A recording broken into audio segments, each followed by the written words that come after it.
మన ప్రభును రక్షకుడైన యేసుక్రీస్తు నామములో మరొకసారి మీకు శుభాభివందనాలు చెప్పి తెలియజేస్తున్నాము. దేవుని యొక్క కృప, కనికరము, ఆయన ప్రేమ, ఆయన వాత్సల్యత మీ అందరి మీద ఉండునుగాక. మరొకసారి మీ ముందు నిలబడి దేవుని వాక్యాన్ని తెలుసుకోవడానికి మరియు మీకు తెలియజేయడానికి దేవుడు తన కృపను చూపించినందుకు నేను దేవునికి ఎంతో వందనస్తులై ఉన్నాను. గతించినటువంటి అనేక భాగాల్లో మీరు ప్రతిదినము కూడా ఈ యొక్క విషయాలు గమనించి నేర్చుకొని ఇతరులకు మీరు తెలియజేస్తున్నారని చెప్పి నేను నమ్ముతూ ఉన్నాను. ఈ గాలించుట జల్లించుట అనేటువంటి ఈ మహా గొప్ప అంశం మీద అనేక భాగాలు మనము నేర్చుకుంటూ ఉన్నాము. ఈరోజు కూడా ఒక చక్కటి అంశాన్ని మీ ముందు ఉంచి మీకు ప్రస్తావిస్తాను.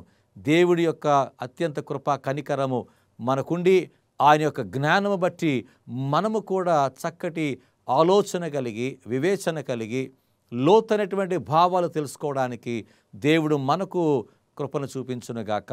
గత భాగంలో మనం నేర్చుకున్నది ఏంటంటే అనేక మంది వెళ్ళిపోయిన ఇతరులు అనేకులు వారి స్థానములో ప్రవేశిస్తారని మనం విన్నాము.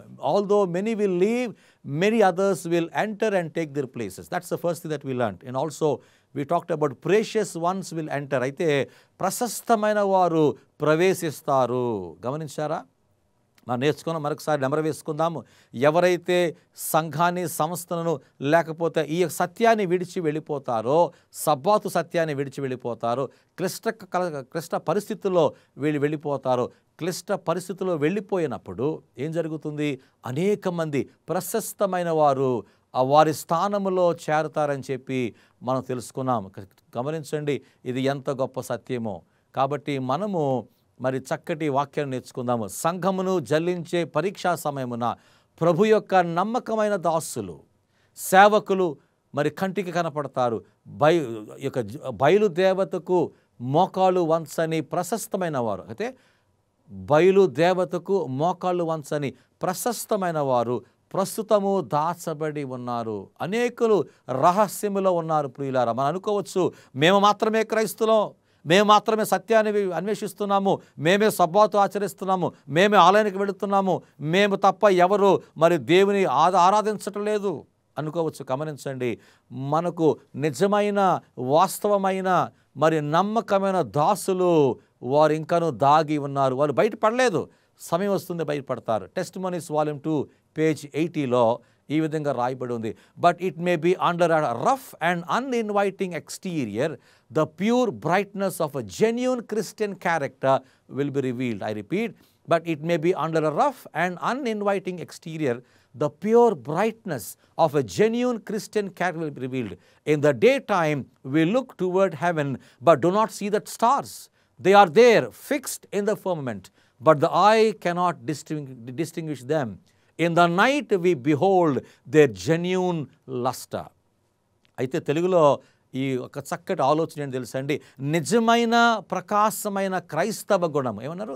నిజమైన ప్రకాశమైన అంటే ప్రకాశిస్తున్న క్రైస్తవ గుణము కఠినమైన అసంతోషకరమైన పరిస్థితుల్లో బయలుపడుతుంది. ఇది ఎంత అద్భుతమో చూడండి. అయితే ఆహ్లాదకరమైన సమయంలో కాదు, మన సాఫీగా మన జీవితం వెళుతున్నప్పుడు, కష్టాలు లేని సమయమున, నష్టము లేని సమయమున, కన్నీ లేని సమయంలో మన నిజమైన క్రైస్తవ స్వభావం బయటపడదు. ఇప్పుడు పడుతుంది కఠినమైన అసంతోషకరమైనటువంటి పరిస్థితుల్లో మన క్రైస్తవ గుణము బయలుపరుస్తుంది. పగలు ఆకాశం వైపు చూస్తాము కానీ నక్షత్రములు మనము చూడము. గమనించారా? పగలను చూస్తాం, పగలో ఆకాశం చూస్తే నక్షత్రాలు కనపడతాయి. అవి ఉన్నాయి, అక్కడే ఉన్నాయి, అవి ప్రకాశిస్తున్నాయి. కానీ వాటి సమయమున పగలు అవి ప్రకాశించవు, మనకు కనపడవు. ఆకాశములో అవి స్థిరపడి ఉన్నాయి కానీ కళ్ళు వాటిని ప్రతిఘటించలేవు, అంటే ప్రత్యేకించలేవు. మన కళ్ళు చూసినప్పుడు అవి మనకు కనపడవు.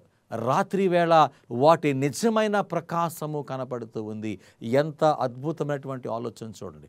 ఆకాశం వైపు చూసినవి కనపడుతుంది. మనకు పగలు ఏ నక్షత్రం కనపడదు. కోట్ల కొలది నక్షత్రాలు ఆకాశంలో ఉన్నాయి. కానీ రాత్రి వేళ చూసినప్పుడు ఎలా కనపడుతుంది? రాత్రి సమయమున అవి ప్రకాశిస్తూ ఉన్నాయి. అలాగనే ఏ రీతిలో అయితే ఇంత ఆహ్లాదకరమైన క్రైస్తవ జీవితంలో పగటి వేళ మనకు కొంతమంది క్రైస్తవ గుణము కనపడదు. ఎప్పుడైతే కష్టం వస్తుందో, నష్టం వస్తుందో, కఠినమైన పరిస్థితులు వస్తున్నాయో అప్పుడు దేవుని యొక్క బిడ్డలు దేవుని యొక్క విశ్వాసము మనకు వారు విశ్వాసాన్ని కనుపరుచుకొని దేవునిలో వారు బలపడుతూ ఉంటారు. గమనించండి, మనం ఎప్పుడు ప్రార్థన చేస్తాం తెలుసా? మళ్ళీ అంత సవ్యంగా ప్రార్థన చేయం. కొన్నిసార్లు అనేక సార్లు జీవితము ఆహ్లాదంగా సంతోషంగా మరి ఏ కష్టము లేకుండా ఏ నష్టం లేకుంటే మనం దేవుని మర్చిపోతాం, ఆరాధన మర్చిపోతాం, అసలు ప్రార్థించడం మర్చిపోతాం. ఎప్పుడైతే కష్టం వచ్చిందో, ఎప్పుడైతే కన్నీళ్ళు వచ్చాయో, ఎప్పుడైతే మన జీవితం మన కుటుంబాల్లో నష్టము కలిగిందో, ఎవరైనా చనిపోతే కానీ అనారోగ్యం పాలైతే కానీ అప్పుడే మనము దేవుని మొర్ర పెట్టుకుంటాం. కొన్నిసార్లు యోబు వలె గమనించండి, ఎంత క్లిష్ట పరిస్థితి ఉన్నప్పటికీ తన కఠినమైన నిజమైన క్రైస్తవ స్వభావము అప్పుడు బయటపడింది. అలాగనే ఎప్పుడైతే ఈ యొక్క సంఘము గాలించబడుతుందో, ఎప్పుడైతే సంఘము లేకపోతే దేవుని యొక్క అడుగుజాడలో కనుసందులో ఈ సంఘము పరీక్షించబడుతుందో నిజమైన క్రైస్తవులు ఎవరో అని దేవుడు తెలుసుకుంటాడు. అసత్యమైన వారు ఎవరో బయటపడుతుంది. ఇంతవరకు మరి కాలక్షేపణ చేసి పైగా మిడిమిడిగా ఉన్న క్రైస్తవులు భయపడతారు, వేషధారి కలిగినటువంటి క్రైస్తవులు బయటపడతారు. ఆ సమయంలో ప్రశస్తమైనటువంటి ప్రశస్తమైనటువంటి క్రైస్తవులు మాత్రమే, దేవుని బిడ్డలు మాత్రమే ఆ రోజు కనపడి వారు పరీక్షని నెగ్గి పరలోక రాజ్యానికి వెళ్ళటానికి వారు వారసులుగా అర్హులుగా ఉంటారు. గమనించారా ప్రియులారా? ఇప్పుడు ఆలోచన చేసుకున్నారా? మూడవది చూసినట్లయితే others will take hold of the truth. ఇతరులు సత్యాన్ని హత్తుకుంటారు. మనం అనుకోవచ్చు, అనేక మంది మా సంఘంలో మరి 1000 మంది విశ్వాసులండి, మా యొక్క సంఘంలో 500 మంది ఉన్నారు, మా సంఘంలో 100 మంది ఉన్నారు, మేమందరము సంఘ సభ్యులుగా విశ్వాసంగా ఉంటున్నాం. మంచిదే, కానీ సమయం వచ్చినప్పుడు గోధుమలేంటో గురుగులేంటో కనపడతాయి. ఎవరైతే ఈ యొక్క క్లిష్ట పరిస్థితుల్లో జాతీయ ఆదివారపు చట్టము సమయంలో ఎవరైతే సబ్బాతును అంగీకరిస్తే అక్కడ ఉండాలా, లేకపోతే ఆదివారం అంగీకరించి ఉండాలా అని తీర్మానం తీసుకునే సమయంలో కొంతమంది వెళ్ళిపోతారు, అనేక మంది వారి స్థానాల్లో ఏం చేస్తారు, అనేక మంది వస్తారు. కానీ సత్యం ఏంటో తెలుసండి, అనేక మంది ఇతరులు కూడా సత్యాన్ని హత్తుకుంటారట. మొట్టమొదటిసారిగా వారు సబ్బాతులు వింటారు. ఇన్ని సంవత్సరాలు వారు వినలేదు, ఇన్ని సంవత్సరాలు వారు సత్యం ఏంటో తెలియదు, కానీ ఇప్పుడు మాత్రం వింటారు. In early writings, page 271, we read, "Some had been shaken out and left by the way, the careless and indifferent, who did not join with those who prized victory and salvation enough to perseveringly plead and agonize for it, did not obtain it, and they were left behind, and there in darkness, and their places were immediately filled by others taking hold of the truth and coming into the ranks." ఒకవేళ మనం చదివినట్లయితే కొంతమంది జల్లించబడి మార్గములో విడిచిపెట్టబడతారు, కొంతమంది జల్లించబడి మార్గములో విడవబడి శ్రద్ధ లేని అంటే పక్షపాతము లేని వారిగా విజయము రక్షణ గూర్చి ప్రాధేయపడి వారితో చేరక రక్షణను పోగొట్టుకొని చీకటిలో విడవబడతారు. అయితే వారి స్థానము వెంటనే సత్యాన్ని పట్టుకున్న వారు నింపుతారు. ఎంత గొప్ప సత్యం చూసారా? కొంతమంది జల్లించబడి మార్గములో విడవబడతారు. ఎప్పుడైతే సంఘము వేయబడుతుందో, సంఘము గాలించబడుతుందో, పరీక్షించబడుతుందో అనేక మంది వారు తొలగిపోతారు, విడవబడతారు. ఒకవేళ నీ విశ్వాసము నా విశ్వాసము పరీక్షించబడుతూ ఉంటే, నీ విశ్వాసము నా విశ్వాస జీవితము ఒకసారి దేవుని యొక్క దృష్టిలో వచ్చినప్పుడు మనము ఆ స్వచ్ఛమైన గింజ వలె ఉంటామా, లేకపోతే రాలిపోతామా, విడవబడతామా? అది గమనించుకోవాలి. శ్రద్ధ లేని నిష్పక్షాతమైన వారు విజయమును రక్షణ గూర్చి ప్రాధేయపడే వారితో చేరక, అంటే ఏంటి, పక్షపాతము లేకుండా విజయము కలిగి రక్షణ గూర్చి ప్రాధేయపడే వారితో చేరక అనేక మంది వెళ్ళిపోతారంట. అంటే ఏంటి, పక్షపాతము లేకుండా, భేదాభిప్రాయం లేకుండా విజయముతో సాధించి గమనించండి రక్షణ గురించినటువంటి ఆ యొక్క రక్షణ కొరకు వారు ఎంతోమంది ప్రాధేయపడుతున్నారు. వారిలో చేరకుండా ఏం చేస్తున్నారు, చాలామంది వీరు విడిచిపెట్టబడుతున్నారు. ఏం చేస్తారు, రక్షణను పోగొట్టుకొని చీకటిలో విడవబడతారంట. గమనించండి, ఈ యొక్క క్లిష్ట పరిస్థితుల్లో మనం జీవిస్తూ ఉన్నాము. సంఘము గాలించబడుతుంది ప్రియులారా, సంఘము పరీక్షించబడుతుంది. ఈ విషయాన్ని ప్రతి భాగంలో పదే సార్లు నేను దేవుని పేట మీకు ప్రస్తావిస్తున్నాను. సంఘము గాలించబడుతుంది, సంఘము పరీక్షించబడుతుంది. ఆ పరీక్ష సమయంలో నేను నిలకడగా ఉండాలి.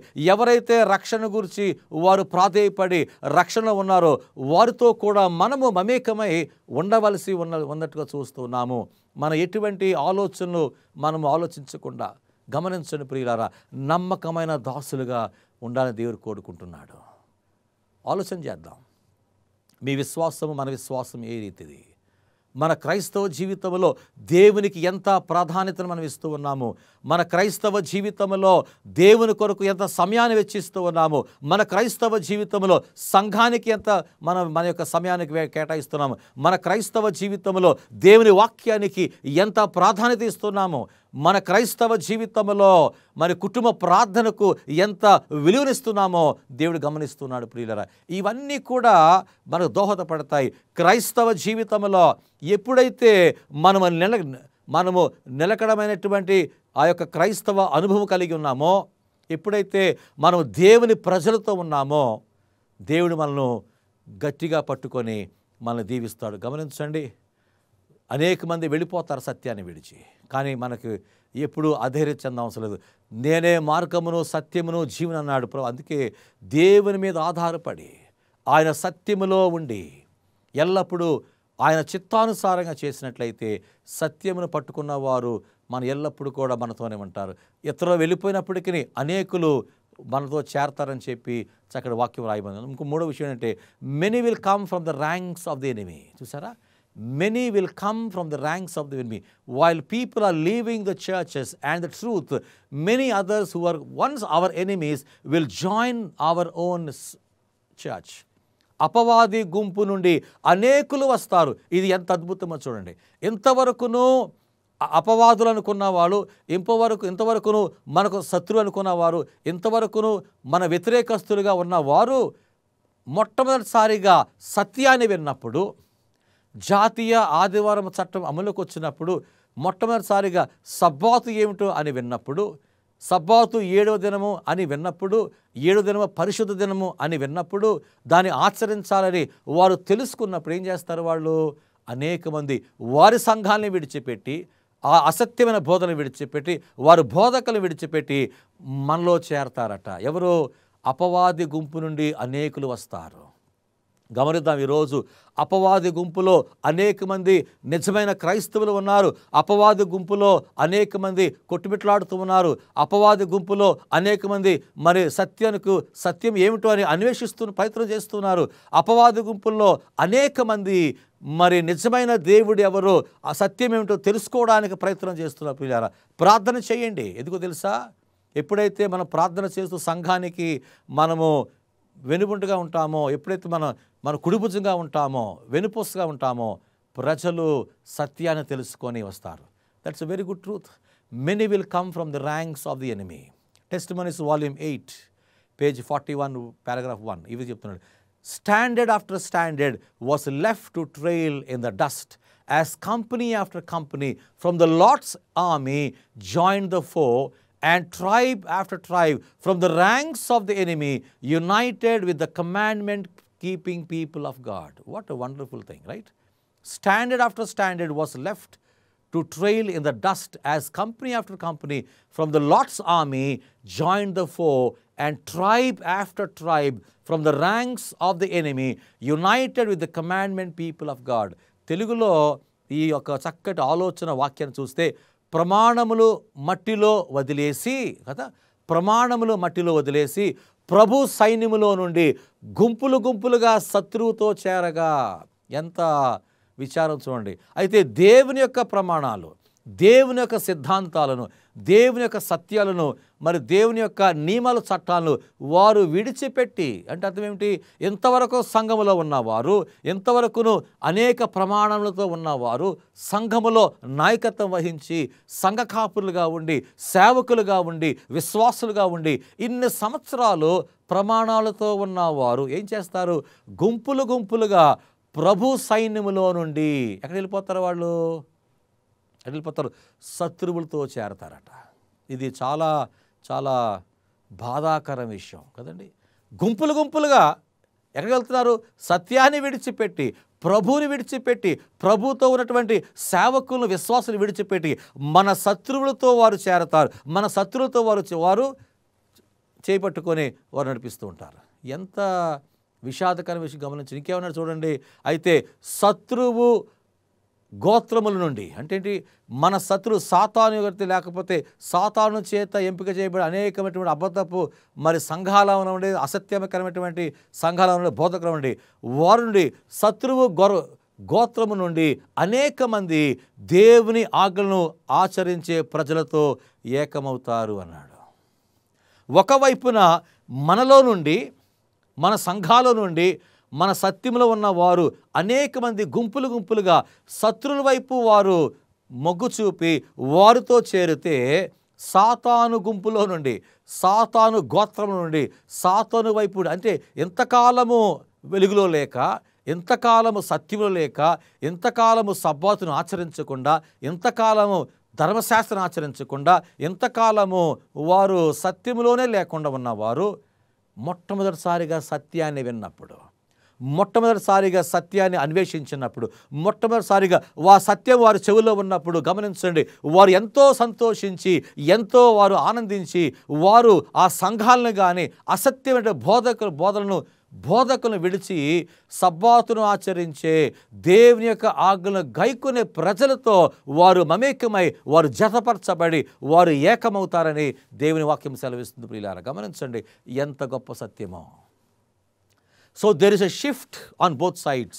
Some will depart from us and many will take their places who went away from us. చూసారా, మనలో నుండి వెళ్ళిపోయిన వారు మన శత్రుతో చేరతారు, అపవాదితో చేరతారు. అపవాదితో ఉండి ఇంతవరకు అసత్యములో ఉన్నవారు ఈరోజు ఆ సమయమున, జలించే సమయమున సంఘములో సత్యములో చేరతారు. గమనించండి, ఇది దేవుని సంఘం, దేవుని యొక్క నివాసస్థలము కనుక ఎల్లప్పుడూ మనము చక్కనటువంటి నిరీక్షణతో ఉండాలి. Many will enter at the 11th hour. ఐదో విషయం తెలుసండి, many will enter at the 11th hour. చివరి క్షణములో అనేకులు ప్రవేశిస్తారు. ఇప్పుడు అనుకోవచ్చు, ప్రభువా ఇంతమంది ఉన్నాం అనుకోవచ్చు, మేమే రక్షించబడ్డాము, మేమే పరలోకానికి అర్హులం, మేమే తప్ప ఎవరు లేరు అని అనుకోవచ్చు. మేమే పరిశుద్ధులం, మేమే మరి వాక్యం తెలుసు, మాకే సత్యము తెలుసు, మాకే బైబిల్ తెలుసు, మాకే దాని గ్రంథము తెలుసు, మాకే ప్రకటన తెలుసు, మేము తప్ప ఎవరు లేరు అని అనుకుంటున్నావేమో. గమనించండి, చివరి క్షణములో ఆదివారము చట్టం అమల్లోకి వచ్చినప్పుడు, సంఘము గాలించబడినప్పుడు, సంఘము కుదుపులో ఉన్నప్పుడు, సంఘాన్ని పరీక్షించే సమయంలో అనేక మంది మరి తీర్మానం తీసుకునే ఆ యొక్క సమయంలో ఉన్నప్పుడు ఏం జరుగుతుంది తెలుసా, చివరి క్షణంలో అనేక మంది మన ప్రవేశిస్తారట. చూడండి, లాస్ట్ ఈవెంట్స్, అంత్యకాల సంఘటన పుస్తకంలో 182 పేజీలో ఇవి చెప్తున్నారు. The broken ranks will be filled up by those represented by Christ as coming in at the 11th hour. The broken ranks will be filled up by those represented by Christ as coming in at the 11th hour. అంటే విరిగిన స్థావరాలను క్రీస్తు ప్రతినిధులైన వారు చివరి క్షణంలో నింపుతారు. అంటే broken ranks అంటే ఏంటి, విరిగినటువంటి స్థావరం ఏంటి, ఎవరైతే ఈ సంఘాన్ని సత్యాన్ని విడిచి వెళ్ళిపోయారో అక్కడ ఖాళీ అయిపోయింది, అక్కడ శిథిలావస్థ అయిపోయింది, అక్కడ మరి విరిగిన స్థావరాలు చాలా ఉన్నాయి. ఆ స్థావరాలను, ఆ యొక్క విరిగిపోయిన ఆ శిబిరాలను నింపాలి అంటే ఎవరుంటారు, చివరి క్షణములో క్రీస్తుకు ప్రతినిధులైన వారు అనేక మంది చివరి క్షణములో ఆ యొక్క ఖాళీ స్థలాలను వారు నింపుతారట. ఈరోజు అనుకోవచ్చు 2023 సంవత్సరము కనుక కాబట్టి మాకేముందండి, ఇదే సంఘము, ఇంకా ఎవరు రారు, మేమే రక్షించబడ్డాము, మా తప్ప ఎవరు తీదనుకోవచ్చు. గమనించండి సుమా, చివరి క్షణంలోనైనా అనేక మంది కోట్ల కొలది ప్రజలు, అనేక మంది విశ్వాసులు ఇతర సంఘాల నుంచి ఈ యొక్క శేషించిన సంఘానికి, ఈ శేషించిన సత్యానికి వారు ఎరిగి వారు మనస్సు వారు మన వైపు తట్టుకొని దేవుని వైపు వారు తిరుగుతారు. ఆ యొక్క వాస్తవాన్ని మనం చూడబోతూ ఉన్నాము. కాబట్టి మనం గమనిద్దాం, ఎల్లప్పుడూ కూడా గమనిద్దాం. ఎప్పుడు కూడా మనం ఎవరిని కూడా కించపరచకూడదు, ఎవరిని కూడా తక్కువ అంచనా వేయకూడదు. ఎందుకు తెలుసండి, దేవుడు ఈ సంఘాన్ని స్థాపించి ఈ సంఘాన్ని పోషిస్తూ నడిపిస్తూ ఉన్నాడు. కనుక ఎవరైతే ఈ స్థానాలు విడిచిపెట్టి, పదవులను విడిచిపెట్టి, వారు సత్యమును బట్టి అభ్యంతరపడి, ప్రభా అయ్యా ఈ సంఘంలో మేము ఉండలేము, ఈ సత్యానికి మేము మా జీవితంలో పాటించలేము, ఈ ధర్మశాస్త్రం పాటించలేము, మాకు ఎంతో కష్టంగా ఉన్నది, నష్టంగా ఉన్నది, కనుక మేము కొనసాగలేము, కాబట్టి లోకరీత్యా లోకాశలకు వారు లోనై వెళ్ళిపోతే అనుకోవచ్చు, నేను కానీ లేకపోతే ఈ సంఘము లేదు, నేను కానీ లేకపోతే ఈ యొక్క బాధ్యత లేదు అనుకోవచ్చునేమో. మనము ఉన్న స్థానములో లేకపోయినప్పటికీ దేవుడు ఇతర క్రైస్తవులు అనేక మందిని ఆ యొక్క పరీక్షా సమయంలో ఈ సంఘములో నిలబెడతాడని దేవుడు రాస్తున్నాడు. చివరి క్షణంలో అనేకులు వస్తూ ఉంటారు. ఎన్ని ప్రమాణాలతో మనము నిండి ఉన్నాము గమనించండి. అనేక సిద్ధాంతాలు మనకు తెలుసు, బైబిల్ విన్నాము, సేవలో ఉన్నాము, సేవకులుగా ఉన్నాము, విశ్వాసులుగా ఉన్నాము. మరి మనలో నుండి అనేక మంది వేరే ప్రాంతానికి వెళ్ళిపోతే, వేరే సంఘాలకు వెళ్ళిపోయి సత్యాన్ని విడిచిపెడుతూ ఉన్నారు. చాలా విషాదకరం. గమనించండి, నీవు సత్యాన్ని తెలుసుకున్నావా? తెలుసుకున్న సత్యానికి నీవు నమ్మకమైన క్రైస్తవుడిగా జీవిస్తున్నావా అని మీరు గమనించుకోవాలి. మరి భాగంలో ఇంకా కొన్ని విషయాలు నేర్చుకుందాం. అంతవరకును మరి మీరు ప్రార్థన కలిగి, నిబ్బరమైన మనస్సు కలిగి, ధైర్యంతో ఉండి మీ క్రైస్తవ జీవితాన్ని కొనసాగించాలని చెప్పి నేను ఆశపడుతున్నాను. ప్రార్థన చేసుకుందాం. మహోన్నతుడా, పరిశుద్ధుడా, ఇదిగో నాయన, అనేక మంది ప్రశస్తమైన వారు ప్రవేశిస్తారని, చివరి క్షణములో సత్యాన్ని తెలుసుకొని ప్రవేశిస్తారని మేము విని ఉన్నాము. ప్రభు, అనేక మంది సత్యము కొరకు వారు అన్వేషిస్తూ ప్రభు కనిపెడుతూ ఉన్నారు. అటువంటి వారికి ఈ సత్యాన్ని చాటింపజేయడానికి, ఈ సంఘం యొక్క చరిత్రను, సంఘం యొక్క ప్రభు ఈ త్రిదూత వర్తమానాన్ని అనేక మందికి మరి పంచటానికి మాకు సహాయం దయచేయండి. సంఘము గాలించబడినప్పుడు, సంఘం పరీక్షించబడినప్పుడు మేము ప్రభు విడివడకుండా, మమ్మల్ని విడనాడకుండా ప్రభు మేము కూడా ప్రశస్తమైన గింజవలే ఆ పరలోక రాజ్యములో చేరే బాధ్యత, అవకాశం మాకు దయచేయమని క్రీస్తు నామమున ప్రార్థించి వేడుకుంటున్నాము తండ్రి. ఆమేన్. దేవుడు మిమ్మల్ని, మీ కుటుంబాలను దీవించి ఆశీర్వదించును గాక. ఆమేన్.